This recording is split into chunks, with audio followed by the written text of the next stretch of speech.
Y algo que yo siempre he visto en David es que ha sido una persona constante en el Señor. Yo siempre lo he visto bien entregado, yo siempre lo he visto bien apasionado y también siento que tienes un corazón súper noble. Entonces te bendigo, David, y pues bueno, preparémonos para escuchar esta palabra. ¿Qué tal, iglesia? ¿Cómo están? Buenos días. Le decía a Mau ahorita que cómo es Dios de bueno. El tiempo de alabanza y de adoración que tuvimos empata con la palabra que el día de hoy Dios trae, pero como anillo al dedo, ¿no? Y la verdad es que no nos pusimos de acuerdo. Ahorita vamos a ver de qué se trata, pero son de las cosas que lo dices, Dios algo nos quiere decir a la congregación, ¿no? Y bueno, a veces me toca presentar en el trabajo así con audiencias grandes, y lo que me sucede es que a veces me emociono y empiezo a hablar muy rápido y empiezo a acelerarme y empiezo a decir todo así como que muy rápido. Y tengo un muy buen amigo que cuando estoy así presentando se pone ahí atrás y cuando ve que me empiezo a acelerar me hace así. Entonces yo lo veo y ya sé que le tengo que bajar 2, 3 rayitas a las revoluciones y hablar más pausado, tranquilo. Entonces si ven que me empiezo a acelerar, cualquiera desde donde sea me hace así. Los voy a ver y le voy a bajar, porque van a ver, me acelero. Bueno, el día de hoy vamos a ver, estamos en la serie de Hechos, y el día de hoy es el capítulo Hechos 16, del 16 al 40, y hoy se llama o se titula Alabanza y oración en la tribulación. Ya ven por qué les decía que empata un poco con el tiempo que tuvimos hace unos momentos. Voy a dar un poco de contexto para los que no habían venido antes o por si vinieron, y para recordar un poquito cómo llegamos a esto. Pablo y Bernabé, que juntos habían hecho el primer viaje misionero, habían tenido la idea de revisitar a todos los hermanos en las diferentes ciudades a las que habían hecho en su primer viaje, pero tuvieron una gran diferencia entre ellos. Bernabé quería llevar a Juan Marcos, Pablo no quería, y dice la Biblia que fue tal la diferencia entre ellos que decidieron separarse. En la predicación que Juan Pedro nos dio hace un par de domingos, vimos que a pesar de esa separación, más adelante hubo muestras de respeto entre ellos y aún de preocupación de unos por otros, sabiendo que cada uno era siervo útil para la obra del Señor, ¿no? Entonces no fue algo que creció y se hizo un mega problema, simplemente se separaron, hubo diferencias, se separaron, pero aún así Dios usó esta situación para multiplicar el alcance de la obra. Bernabé y Juan Marcos se fueron hacia la isla de Chipre, y Pablo junto con Silas y Lucas decidieron iniciar este segundo viaje misionero. Comenzaron por Antioquía hacia Siria y Sicilia, que son como a la parte norte de acá de Asia, ¿no? En este segundo viaje misionero iba Pablo acompañado de Silas, de Lucas, que Lucas era el que iba tomando notas de todo lo que sucedía, porque Lucas después es el que escribe el libro de los Hechos. Y más adelante en Listra se les unió alguien que se llamaba Timoteo, un discípulo que se llamaba Timoteo, y más o menos por ahí fue que Pablo tuvo una visión sobre un hombre macedonio que en esa visión le pedía que fueran a Macedonia y de alguna manera les pedía ayuda. Ven a Macedonia a ayudarnos. Por lo que Pablo y el equipo misionero cambiaron su plan de viaje original, porque Macedonia no era un lugar al que habían ido en su primer viaje. Cambiaron su plan de viaje y tomaron rumbo hacia ese lugar. Esa parte de Macedonia ya es Europa. Entonces en este segundo viaje ya están incursionando en Europa. Llegaron a Filipos, que es la primera ciudad en la provincia de Macedonia. Entonces imagínate que está Macedonia, Filipos es cuando vas entrando a Macedonia, Filipos es de las primeras ciudades que te vas a topar. Y en esa ciudad conocieron a Lidia, que fue una mujer que estuvo presta a escuchar la voz de Dios. Fue bautizada ella junto con toda su familia y ofreció hospedarlos en su casa. Ahora sí, ese es el contexto de cómo llegamos a Hechos 16, a partir del 16 y hasta el 40. Estando en Filipos, vamos a leer qué es lo que sucedió. Vamos a leer del 16 al 18. Dice: aconteció que mientras íbamos a la oración, nos salió al encuentro una muchacha que tenía un espíritu de adivinación, la cual daba gran ganancia a sus amos adivinando. Esta, siguiendo a Pablo y a nosotros, daba voces diciendo: estos hombres son siervos del Dios Altísimo, quienes os anuncian el camino de salvación. Y esto lo hacía por muchos días. Mas desagradando a Pablo, este se volvió y dijo al espíritu: te mando en el nombre de Jesucristo que salgas de ella. Y salió en aquella misma hora. Vamos a ponerle un poquito de contexto a este pedacito. Pablo venía de terminar su primer viaje misionero junto con Bernabé. Habían llevado la palabra a muchas ciudades. Muchas personas habían recibido el evangelio, pero también los habían corrido de algunas ciudades, los habían apedreado en algunas ciudades, inclusive en una que fue cuando Juan Pedro también predicó, en Listra, casi matan a Pablo. De hecho, creyeron que estaba muerto. O sea, lo apedrearon y lo dejaron ahí porque dijeron: ya está muerto, ¿no? Había sido un viaje difícil. Habían llevado la palabra, pero la verdad es que había sido un viaje difícil. Arrancan este segundo viaje y Pablo y el equipo pues venían con todas las ganas de servir. Vamos a visitar a nuestros hermanos, vamos a llevar la palabra, a seguir haciendo la obra de Cristo, ¿no? El equipo acaba de crecer con la inclusión de Timoteo. Dios les había dado una visión, la visión del varón macedonio, que esa visión se transformó en un objetivo de viaje. Acaban de toparse con Lidia, con quien junto con su familia habían sido bautizados y les había dado alojamiento. Todo pintaba excelente. O sea, hasta ahí todo pintaba bien. Decías: oye, este viaje va muy bien. Y de pronto Pablo y el equipo misionero se topan con esta situación. Una situación extraña. O sea, una mujer que dice la Biblia claramente que tenía un espíritu de adivinación, diciendo una verdad, pero de cierta manera generando una situación muy incómoda.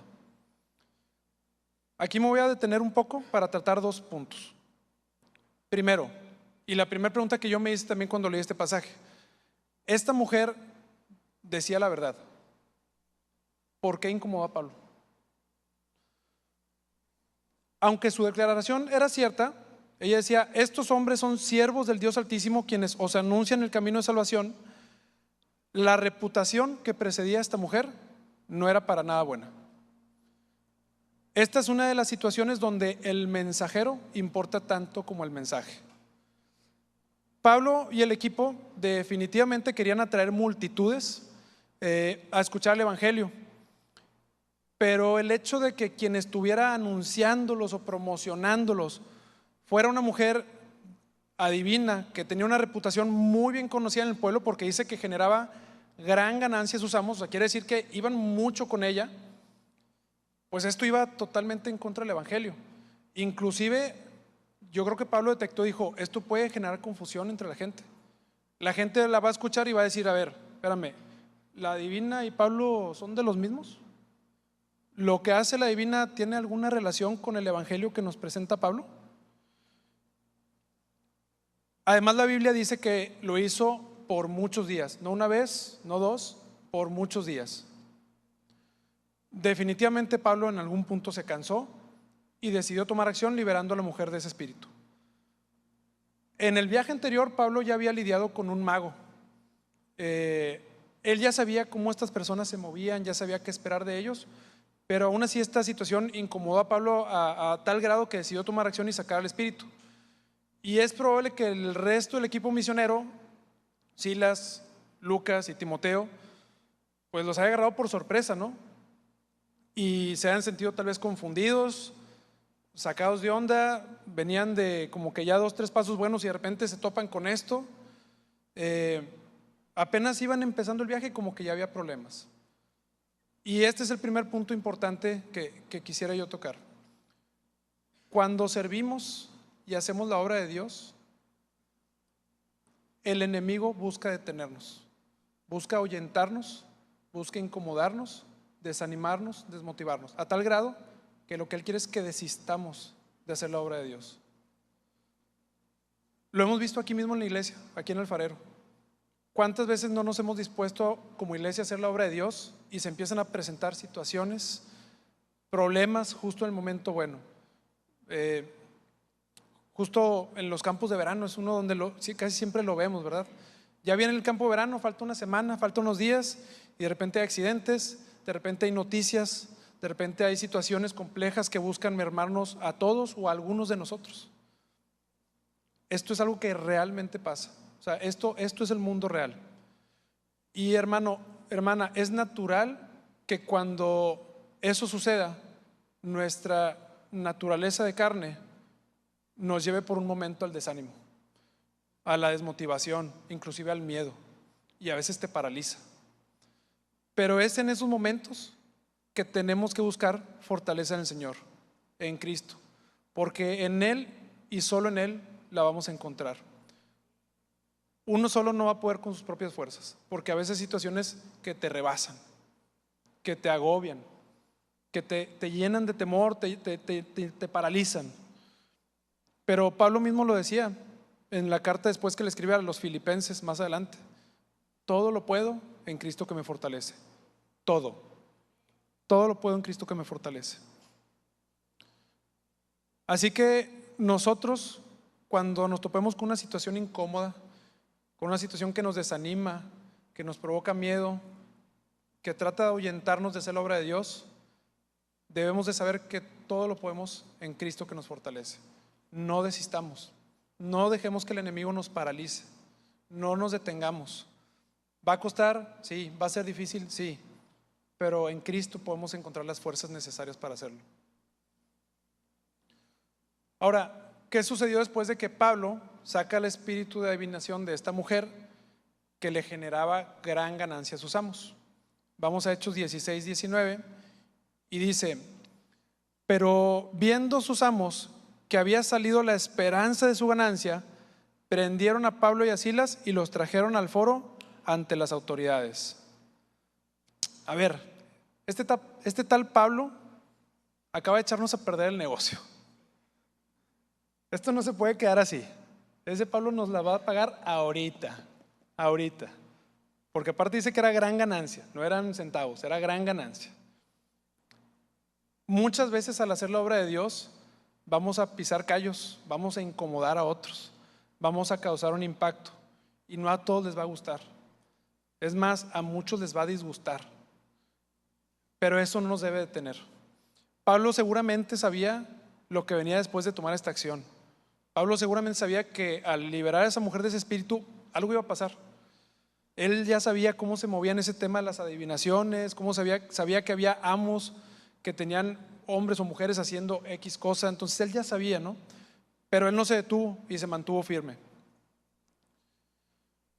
Hechos 16 del 20 al 24 dice: y presentándolos a los magistrados, dijeron: estos hombres, siendo judíos, alborotan nuestra ciudad y enseñan costumbres que no nos es lícito recibir ni hacer, pues somos romanos. Y se agolpó el pueblo contra ellos, y los magistrados, rasgándoles las ropas, ordenaron azotarles con varas. Y después de haberlos azotado mucho, los echaron en la cárcel, mandando al carcelero que los guardase con seguridad, el cual, recibido este mandato, los metió en el calabozo de más adentro y les aseguró los pies con el cepo. ¿Alguien sabe qué es el cepo? ¿Alguien se lo imagina? El cepo era, imagínense un barrote, un durmiente así gigante, muy pesado, y le hacían unos agujeros como unas medias lunas, donde tú ponías el pie, uno, y ponías otro, sentado. Imagínate, estás sentado y pones los dos pies, y se cierra con otro barrote, y le ponen seguro. Entonces, estás sentado con los pies abiertos, seguramente hasta tenía diferentes grados para tenerte con los pies más cerrados o más abiertos, para tenerte más incómodo, y estás totalmente inmovilizado. La situación escaló rápidamente. O sea, los magistrados, impulsados por el pueblo, decidieron actuar rápido. Me llama la atención que dice que los azotaron mucho, o sea, que no dice los azotaron, que dice los azotaron mucho, y decidieron meterlos a la cárcel. Los magistrados, que en este caso es el gobierno, ni tiempo se dieron de investigar bien quiénes eran, qué hacían, nada. O sea, como que ellos realmente actuaron rápido. Y viendo esto, es probable pensar que los amos a los que se les cayó el negocio, pues tenían ahí cierta injerencia en el gobierno, ¿verdad? Seguramente tenían ahí algunas palancas, tenían algo de influencia en el gobierno e inclusive en el pueblo, porque llaman al pueblo como a alborotar. O sea, de repente el pueblo se alborotó y se fueron contra Pablo y Silas, y pues armaron un buen alboroto para cobrárselas a Pablo y a Silas lo más pronto posible. ¿Por qué Pablo y Silas? Lucas era el que tomaba notas, seguramente estaba un poquito más, seguramente Pablo y Silas eran los que más dirigían la palabra, ¿no? Lucas era más bien el que estaba tomando notas de todo, y Timoteo apenas se acababa de unir, seguramente todavía estaba como aprendiéndoles un poco. Entonces lo más probable es que quienes eran los que iban al frente eran Pablo y Silas por la experiencia que ya presentaban, ¿no? Un par de horas atrás, un par de versículos atrás, dice, como empieza este pasaje, dice, aconteció que mientras íbamos a la oración, Pablo y Silas ese día se habían despertado con ganas de ir a la oración, con una visión clara y una misión, y en cuestión de horas ya estaban encerrados en el calabozo más escondido, con un cepo que los inmovilizó totalmente, ahí, metidos, sin más que más. ¿Les ha pasado algo así? ¿Les ha pasado un cambio tan radical? Una tempestad que viene así, que tú dices, estoy bien, y de repente, espérame, o sea, ¿cómo quedé tan atorado en esta situación? ¿Cómo es que ahorita estoy tan atorado, tan paralizado? ¿Les ha pasado? ¿Se sienten relacionados con esto? A veces uno dice, mis planes van para allá, yo voy a caminar para allá, y para cuando te das cuenta ya estás allá, y ni supiste cómo. O sea, ni supiste cómo, pero ya la situación te tiene abrumado, ya te rebasó, ya no sabes ni para dónde moverte.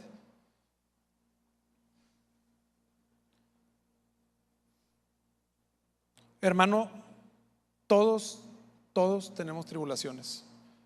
Jesús mismo lo advirtió. En el libro, en Juan 16:33, Él dijo, en el mundo tendréis aflicción. No dijo, algunos tendrán aflicción. No dijo, unos pocos tendrán aflicción. Tampoco dijo, la van a pasar un poquito mal. Dijo, en el mundo tendréis aflicción. La palabra aflicción en el griego es lipisis, significa estrechez, angustia, atribular, persecución, tribulación. Problemas, básicamente. Jesús sabía perfectamente a lo que sus discípulos y sus seguidores nos íbamos a enfrentar en el mundo, y por eso lo advertía. ¿Alguna vez se han sentido en tribulación, en aflicción? A todos nos pasa. Les voy a dar ejemplos de posibles tribulaciones, aflicciones que podemos tener. Tribulaciones personales. ¿Cuántos no hemos estado en momentos de aflicción personal? No nos hallamos, no nos encontramos, nos despertamos y no entendemos el propósito. No te sientes a lo mejor enojado contigo mismo por algo. Tribulaciones sociales, problemas sociales con amigos, con conocidos, disputas, contiendas, tribulaciones familiares, problemas entre familia, suceden mucho, muy seguido, con hermanos, con tíos, con primos, con papás, con hijos. Tribulaciones de salud, enfermedades que llegan en un segundo, enfermedades que con el tiempo van creciendo. Aflicciones laborales, problemas en el trabajo, económicas, no me alcanza, debo, me falta. Y ¿sabes qué es lo más complicado, hermano? Que la gran mayoría de las veces vienen de a varias juntas. Viene una tribulación laboral con una personal y una económica. Viene una tribulación familiar, un problema familiar, y luego aparte de salud. Y a veces vienen todas juntas. Y es normal que nos desanimemos. O sea, nuestra carne nos lleva al desánimo. Pero por eso Pablo decía, todo lo puedo en Cristo que me fortalece. Y Jesús, en este versículo de Juan 16:33, dice, tendréis aflicción. Y yo no sé ustedes, ahorita les digo la segunda parte. A lo mejor puede ser que nunca hayamos estado en una cárcel propiamente, pero puede ser que nos hemos sentido como si estuviéramos así, en el calabozo más recóndito, con el cepo más pesado, inmovilizados, paralizados. Y te lleva momentos a preguntar, a cuestionar a Dios, ¿por qué yo? ¿Por qué esto? Pierdes todo el ánimo, pierdes toda motivación, pierdes el gozo. Y además de esto, Pablo y Silas venían de ser azotados mucho, o sea, venían bien molidos. Y así nos pasa. O sea, apenas vas saliendo de una tribulación y entras a otra. Y el cuerpo se cansa, la mente se cansa, el espíritu decae. Pero Pablo y Silas tenían sus convicciones bien firmes, tenían su fe bien cimentada. En ese momento ellos, los evangelios, los libros del evangelio como hoy los conocemos, pues no se habían escrito todavía, pero ellos seguramente habían escuchado lo que Jesús le dijo a sus discípulos y luego lo fueron comentando entre ellos. Y Jesús lo que les había dicho es, estas cosas os he hablado para que en mí tengáis paz. En el mundo tendréis aflicción, pero confiad, yo he vencido al mundo.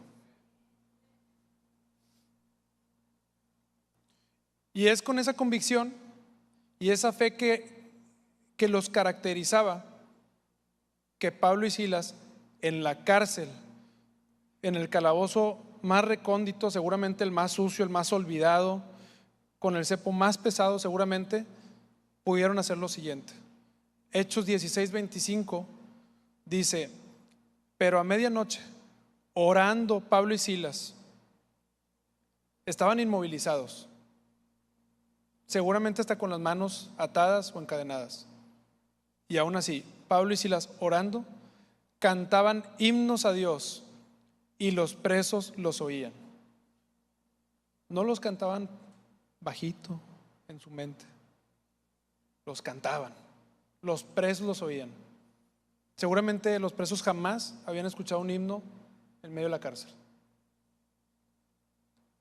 Pablo tenía relativamente poco de haberse convertido, probablemente unos cuantos años, pero junto con Silas tenían algo bien en claro, que esta situación no los iba a mover de su fe en Cristo, que esta situación no los iba a hacer declinar de su convicción por Cristo. Estaban en una situación muy difícil, cualquiera hubiera declinado, yo incluido seguramente.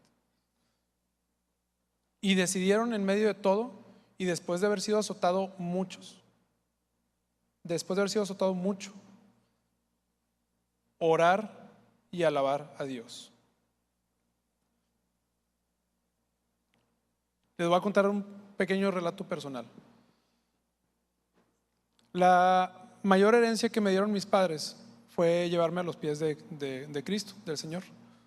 La salvación definitivamente no se hereda, pero al guiarme en sus caminos me dieron la mejor oportunidad y el mejor tesoro que un padre y una madre le pueden dar a un hijo. Y una de las grandes lecciones o muestras de convicción que yo vi de ellos me la dieron hace un par de años. Como muchos saben, hace algunos años mi mamá, que hoy está en la presencia del Señor, fue diagnosticada con un cáncer muy agresivo y ya muy avanzado. Era una enfermedad terminal. Desde el principio nos dijeron que era terminal, nos dieron un tiempo estimado y ese tiempo se cumplió. Y por los síntomas que mi mamá tenía, por el dolor que ella tenía, mi mamá sabía perfectamente a lo que se estaba enfrentando. Ella lo tenía bien claro, o sea, lo sabía. Una gran tribulación, fueron meses de mucho dolor, de una batalla física y emocional muy pesada. Y luego todo esto en medio de un encierro por COVID, por pandemia, que complicó mucho la situación. Era difícil conseguir enfermeros o enfermeras, ayuda, casi nadie la pudo ir a visitar por el tema de la pandemia, de los contagios. Fue algo muy difícil, y ahí es donde se empiezan a juntar varias tribulaciones, ¿no? Pero una de las imágenes que tengo más grabadas en mi mente de esos momentos difíciles que pasamos como familia es de mi mamá en su cama, ya muy deteriorada por la enfermedad,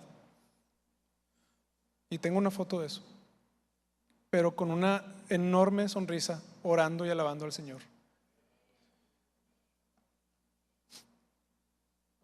Y cuando podía juntar fuerzas, levantaba su brazo y adoraba.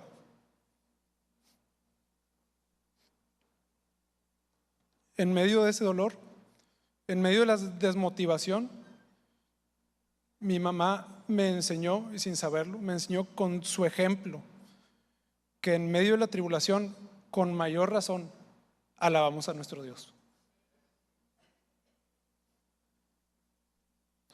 Hermano, este es el mejor ejemplo que le podemos dar a nuestros hijos, a nuestra familia, a nuestros amigos, que en medio de la tribulación, sí, oramos para pedir por nuestra necesidad, sí, pero también alabamos y adoramos a nuestro gran Dios.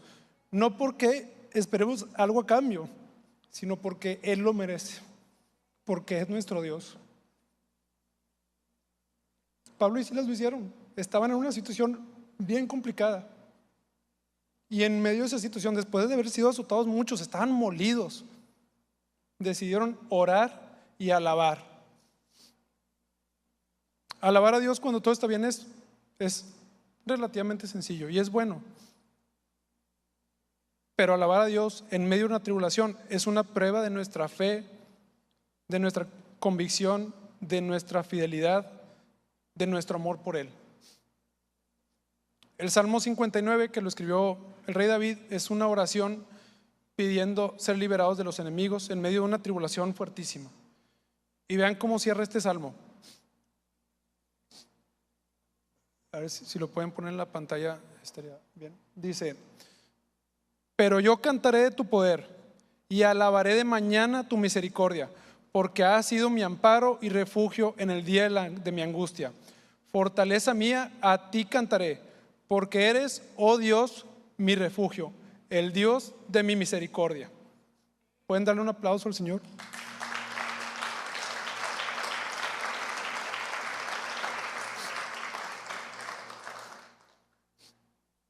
Hermano, a veces cuando estamos en la cárcel es muy fácil enfocarnos únicamente en la cárcel.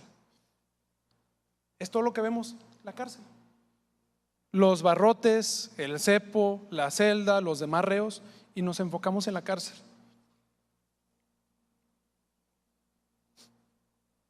Pero Pablo le escribió a los hebreos más adelante: tengan sus ojos puestos en Jesús, no en la cárcel, no en la tribulación, en Jesús.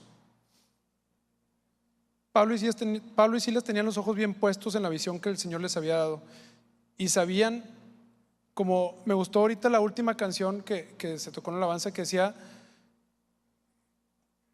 que no termina ahí. O sea, Pablo y Silas sabían que su historia no iba a terminar en esa cárcel, no ahí. Sabían que la visión y la misión de Dios no iba a terminar ahí. Hermano, si tú hoy estás en una cárcel, si tú hoy estás en medio de una tribulación, de una aflicción, pide al Señor que tus ojos se puedan enfocar en Él y no en la cárcel. No pases mucho tiempo enfocado en la cárcel, porque a veces estás pasmado y embobado en la cárcel. Fija tus ojos en Cristo. Él prometió que nunca nos dejaría ni nos desampararía.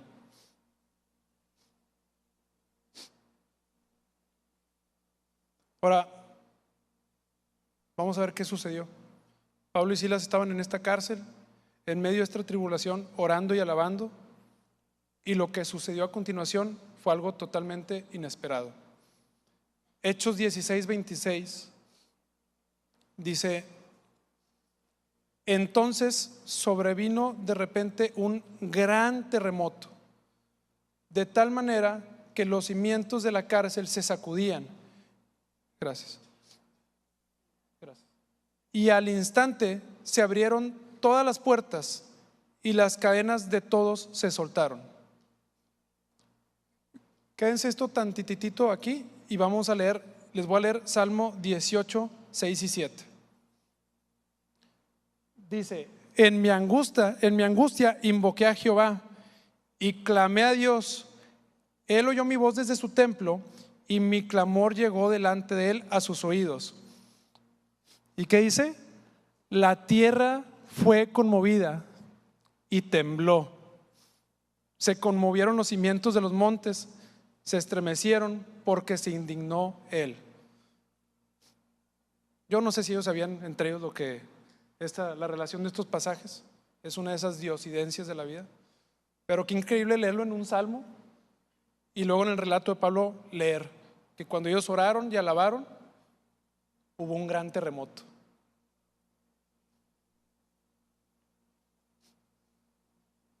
Pablo y Silas oraron y alabaron y la tierra tembló al grado de que se abrieron todas las puertas y todos los cerrojos. Tampoco eso es algo muy común. Es cuando tiembla más bien todo se destruye, pero aquí se abrieron las puertas y los cerrojos.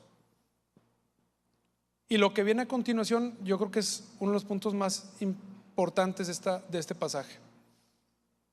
Hechos 16, 27 dice: despertando el carcelero y viendo abiertas las puertas de la cárcel, sacó la espada y se iba a matar,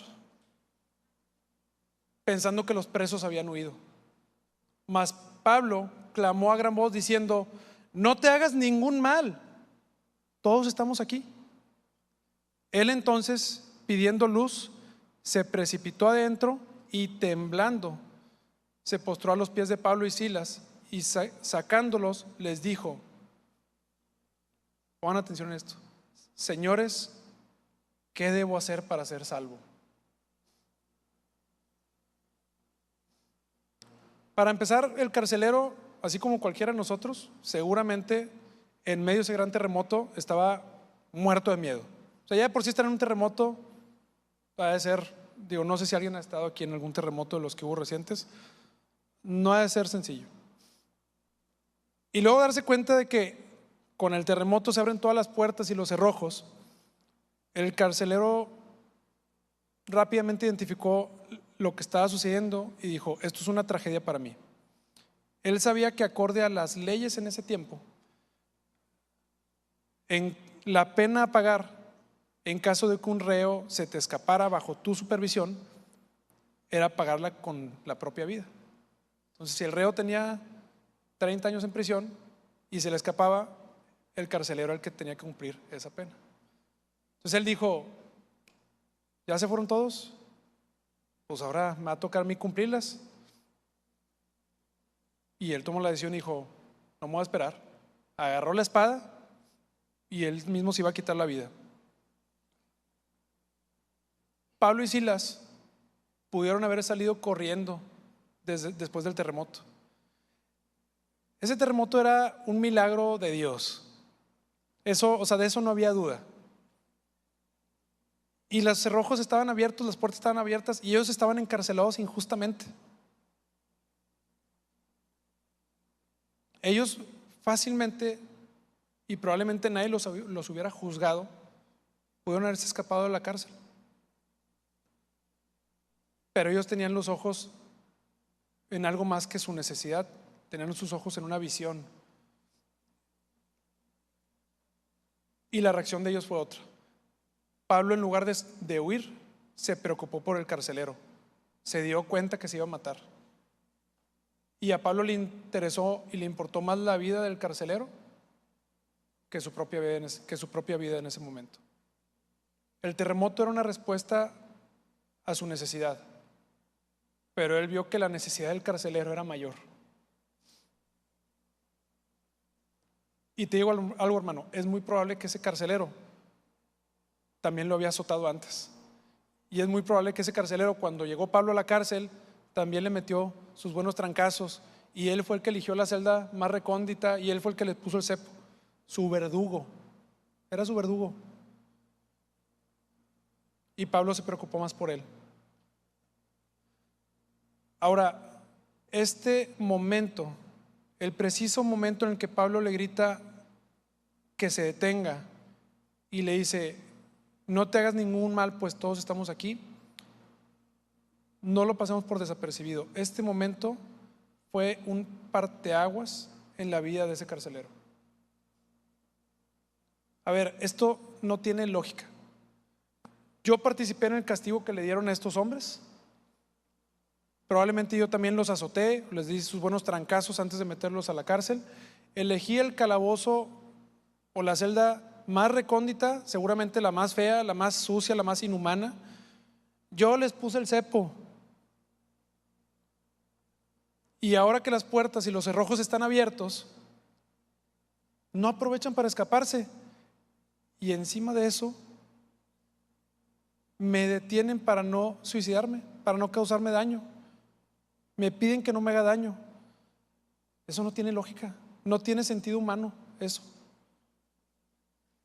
Cualquiera hubiera hecho otra cosa, seguramente. Y entonces el carcelero en ese momento tuvo una revelación que solamente pudo venir de Dios. Él pasó de ver el plano terrenal y de estar pensando que ahora me van a hacer pagar a mí la sentencia porque se fueron todos, a ver el plano celestial. Dios había traído revelación a este hombre en medio de toda esta situación.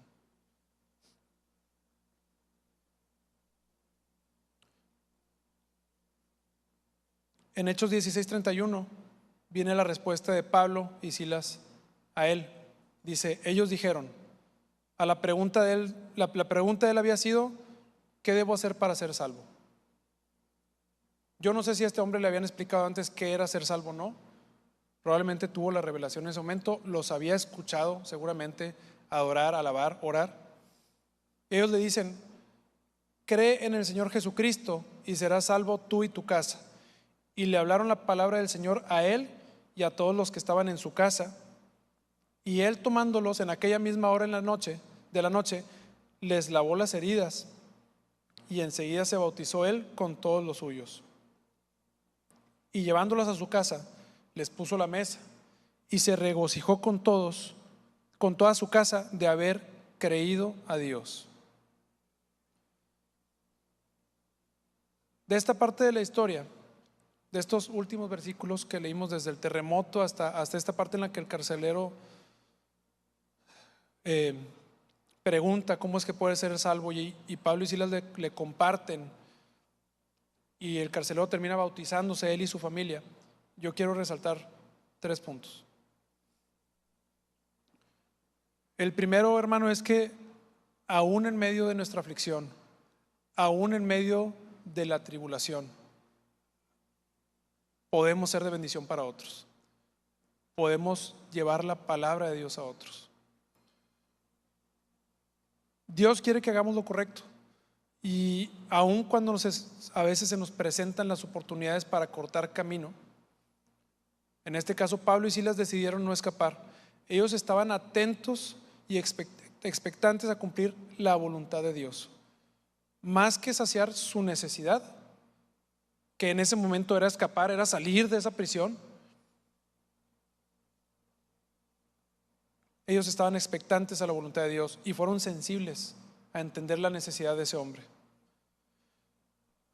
Muchas veces cuando estamos en la tribulación, cuando estamos en la aflicción, en problemas, estamos pensando en nuestra tribulación y estamos esperando nuestro milagro. Estamos esperando nuestra respuesta y nada más. Y estamos viendo nada más hacia acá, hacia adentro. Estamos pensando solo en nosotros, pero nunca sabemos cuando hay alguien como el carcelero a nuestro lado que necesita que le lleven el evangelio, que tiene una necesidad. La necesidad de Pablo y Silas era física, era escapar. La necesidad del carcelero era una necesidad espiritual. Él necesitaba al Señor. Y eso es a lo que fuimos llamados, a llevar el evangelio, a llevar las buenas nuevas. Si solo estamos pensando en nosotros, podemos perder esa sensibilidad que mostró Pablo, que se preocupó por el carcelero y decidió pararlo en seco. Si solo pensamos en nosotros, en nosotros y en nosotros y en nuestra necesidad, podemos perder invaluables oportunidades que el Señor pone en nuestro camino para llevar el evangelio a quien más lo necesita. Este es un llamado a pensar en el prójimo, pensar en el prójimo más que nosotros mismos. Siempre es un buen momento para predicar el evangelio. Honestamente, no siempre es sencillo. A veces el día a día te gana, a veces la rutina te gana, el trabajo nos gana. A mí me pasa seguido y todo el tiempo. Nuestras pequeñas o grandes tribulaciones nos tienen distraídos, nos tienen pensando en nosotros. Pero no olvidemos que Cristo nos llamó a llevar las buenas nuevas hasta el último de la tierra. Eso es a lo que fuimos llamados. Esa es nuestra misión, nuestra asignación, llevar el evangelio. Es para lo que debemos de vivir. Suena fácil, pero es fácil que se nos olvide.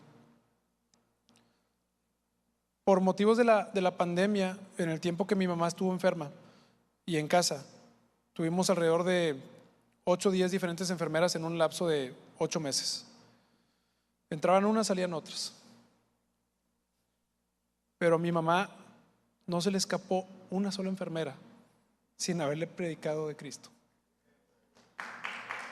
Y es algo que yo vi y yo decía, ¿cómo? En la situación en la que está, y su preocupación era, necesito predicarle a ella. Seamos luz y sal en todo tiempo. Se dice fácil, pero es una tarea para la que verdaderamente necesitamos al Espíritu Santo. En nuestras fortalezas, en nuestra fuerza, no vamos a poder. Necesitamos al Espíritu Santo. Que nuestra oración sea que el Espíritu Santo se derrame en nosotros lo suficiente para que desbordemos, así como Pablo y Silas. Ellos desbordaban el evangelio. El carcelero lo vio, algo vio en ellos que dijo, yo quiero eso que ellos tienen. Y esto me lleva al siguiente punto. Cuán importante es nuestro testimonio para llevar el evangelio a aquellos que lo necesitan. Y en este momento te voy a decir, olvídate un poco de tu testimonio de cara a los demás creyentes. El qué dirán o el preocuparse por si mi hermano en la iglesia me vio bien, me vio mal. No voy a decir, no me voy a meter en ese punto, pero veámoslo de nuestro testimonio hacia quienes no tienen a Cristo. Nunca sabes cuándo hay un carcelero, una persona como el carcelero, viéndote necesitado. Nunca sabes. Llama la atención que cuando el carcelero tuvo esta revelación de que necesitaba ser salvo, porque en un punto de esos versículos él se dio cuenta y dijo, yo necesito ser salvo. En algún momento tuvo esa revelación y fue directamente con Pablo y Silas. Él sabía que ellos le iban a poder dar la respuesta. Algo había visto el carcelero en ellos, los había escuchado, había visto cómo actuaban, pero él supo instantáneamente que ellos le podían dar la respuesta que él necesitaba. Pero imagínate que la historia hubiera sido un poquito distinta. Imagínate que a Pablo y a Silas, al azotarlos y encerrarlos, hubieran empezado a maldecir y a despotricar y a decirle al carcelero, tú que me estás encerrando, no sabes con quién te metes. Y hubieran perdido la cabeza, porque pasa, a veces en la tribulación perdemos la cabeza.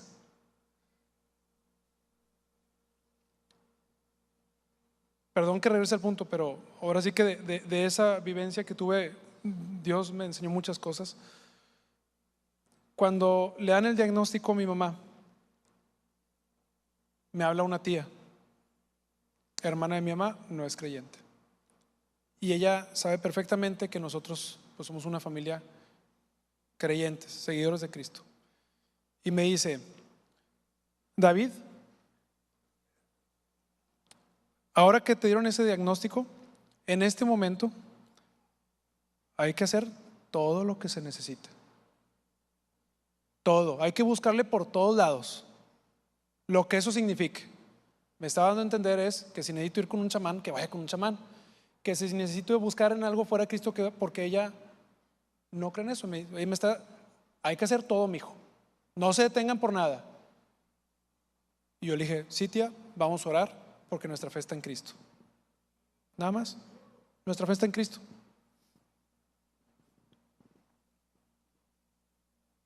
El carcelero vio un testimonio en Pablo y Silas, que aún en medio de la tribulación, aun que habían sido azotados mucho, sus ojos estaban centrados en Cristo.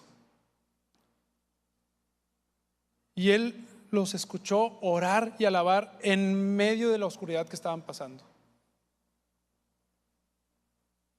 ¿Qué mejor testimonio que ese?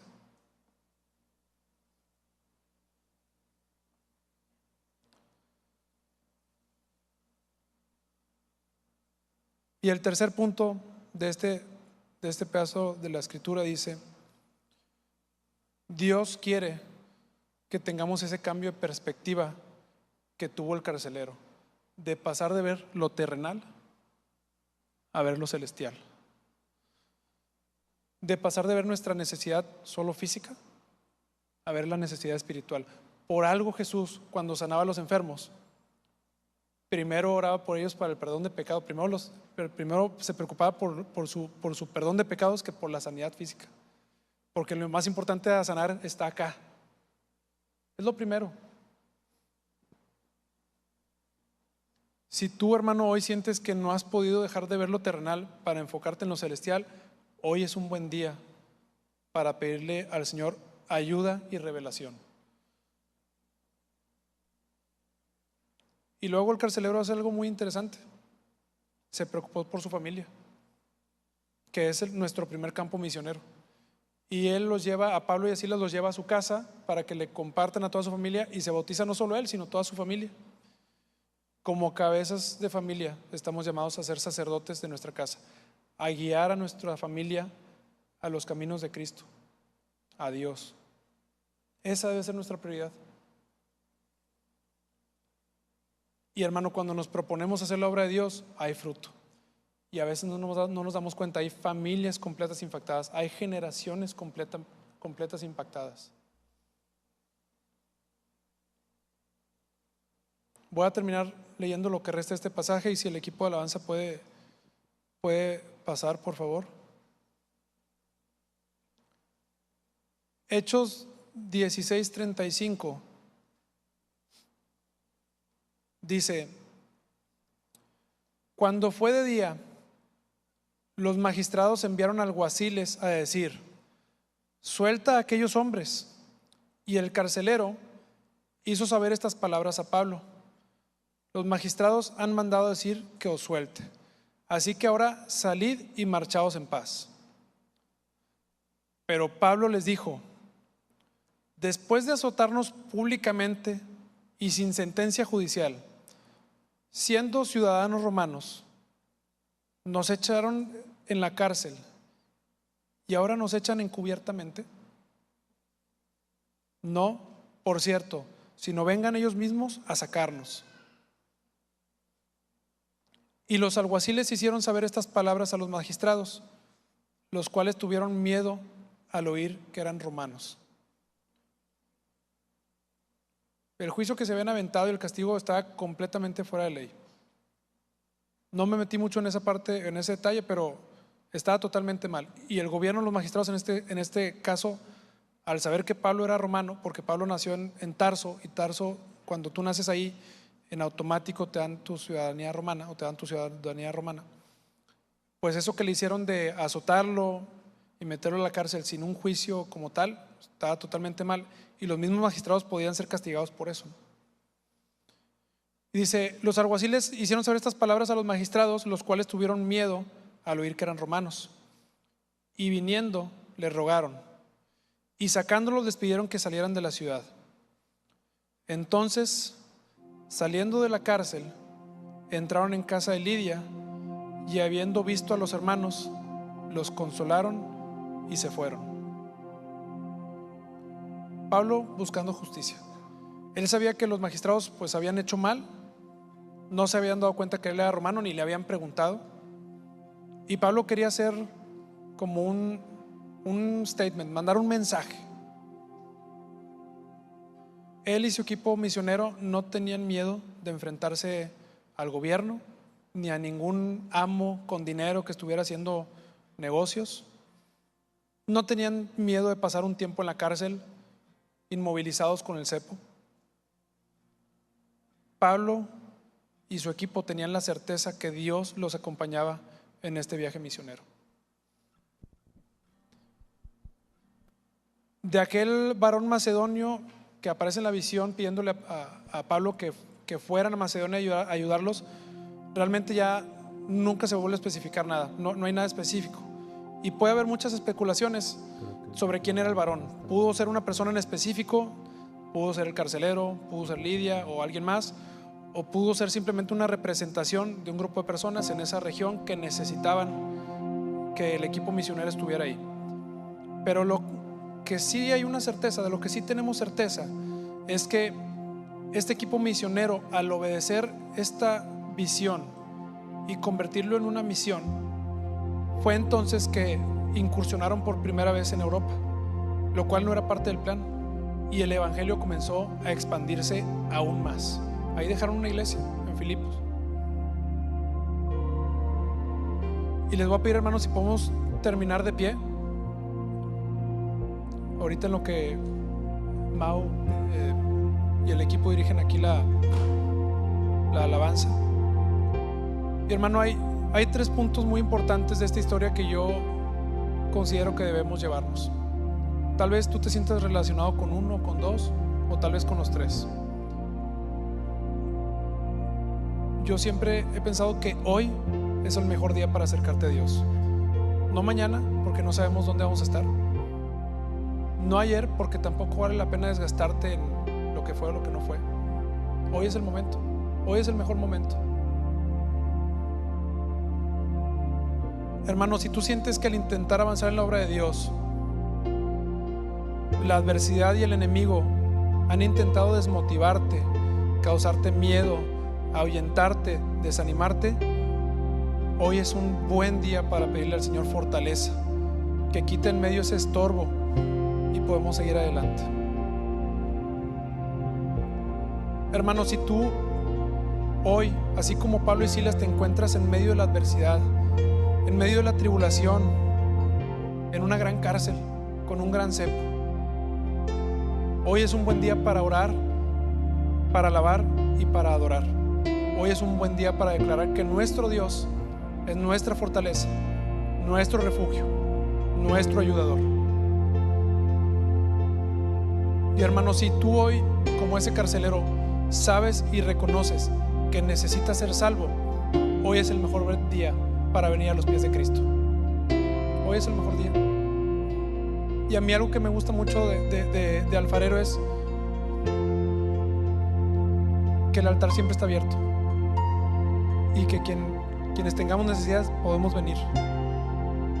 No porque aquí haya algo mágico, haya poder, pero en un acto de, así como el carcelero, de mansedumbre, de humildad, que vino a los pies de Pablo y Silas y les dijo: quiero ser salvo, ¿qué necesito? Así podemos venir el día de hoy